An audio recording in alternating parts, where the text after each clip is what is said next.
Right, we have this. What is it? It's terrible. That's what this is. Yeah, the 2-on electronics PC1.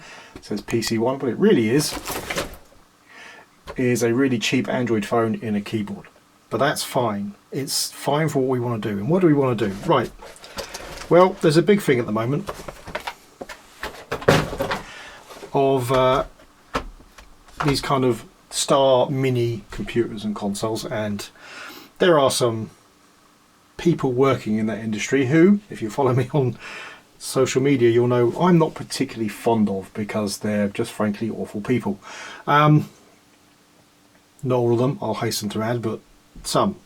So there's this whole big thing about whether Amstrad would do one, and I'm just kind of saying you don't need to do that. You don't need to go and buy one. There's lots of options. This is the worst option, but it's an option all the same. We'll talk about other options afterwards. But yes, so this thing runs Android, as I pointed out. And one thing that Android does have is a CPC emulator. Now, let's get this thing powered up. It's going to be odds on if I can record any of it, because my recording system is really playing up at the moment. But we'll give it a try and we'll see what happens. Right, now, that's all plugged in. It came with this, which is quite possibly the cheapest mouse I've ever used. It weighs nothing. There's no weight in there at all. And also, this is its power on and power off solution. This is literally its official power lead, and it's just got one of these switches on it. So if we turn this on, there's literally no indication that it's working, but we should see. There we go. 2-on Oz. I think we're actually recording this. I think the recording solution is doing something. A nice little jingle that cuts out halfway between. So yes, this is it, and we can use the mouse to kind of move around. Obviously no touchscreen, which it would normally use. And yeah, one of the things we have here is CPC EMU. So we just click in there. There we go. There we are. We have a CPC emulator, and we can load up disk images and stuff. So if we go in here and click on that, it does all kind of disk style noises and things.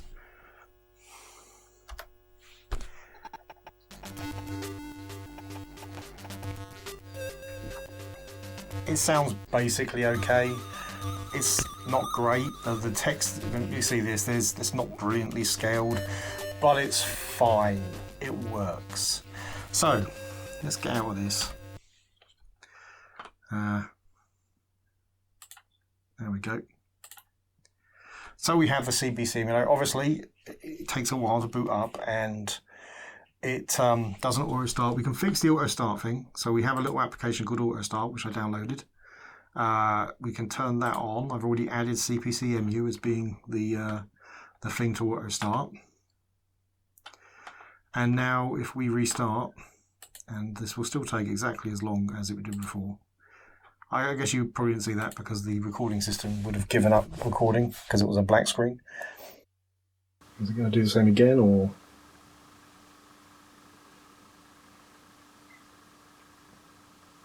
Oh, no, I think it carried on. That's good. Yeah, this is the boot up. I don't know. Maybe it came out at Christmas and that's why it's got the snowman. I'm not sure. I'm sure we can change all this, and we can probably get ROM images that will fix a lot of the stuff and stop it loading up so much and make it faster. It's not the point. This is the worst way of doing this, but it's a way of doing it. So yeah, this will boot up. We'll still get the ridiculous jingle that breaks up and it'll load up the dashboard, but then it should automatically load up CPC EMU.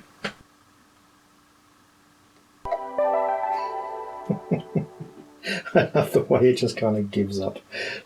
This was just a very, very quick video with no real value. But anyway, the one thing we can say is this does not look like an Amstrad CPC. And that's obviously the one thing that these minis things are going for them, is they vaguely recall back to the design language of the machines when they're originally there. Okay, we can do a little bit about that.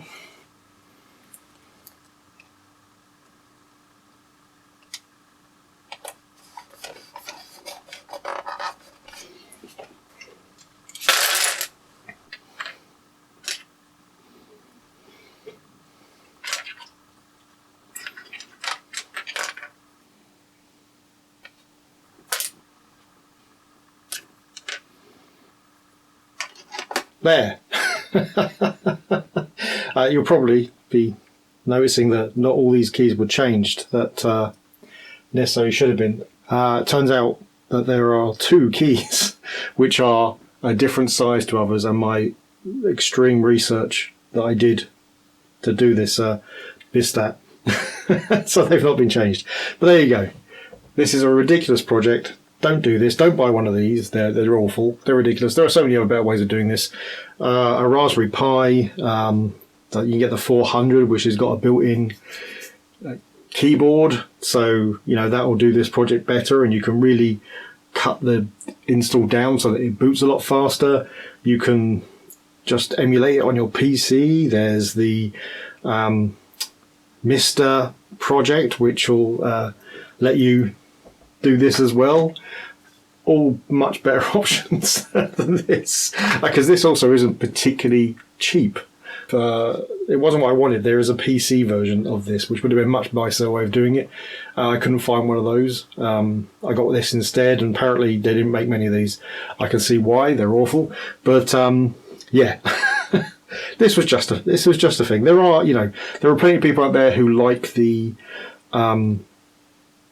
these kind of Star Mini things. And I know there are a lot of fans of, say, people who like the Spectrum Next. Absolutely fine, as far as I'm aware. Those guys are fine, but there are people that literally just throw any rubbish out there just to try to jump on this nostalgia train. And whilst you might pick these things up, they are toxic for the retro community. So yeah, you know, there are better ways of doing this stuff. You don't have to throw any money at these companies. Just not this. Don't do this. This is awful. Anyway, this was literally because I've run out of parts to fix the Doggie PC. And so I needed a thing to make a video on, because I wanted to make a video, and so here we are. This is what happens. See you next time. The present is horrible. The future looks bleak. Remember our childhood to get us through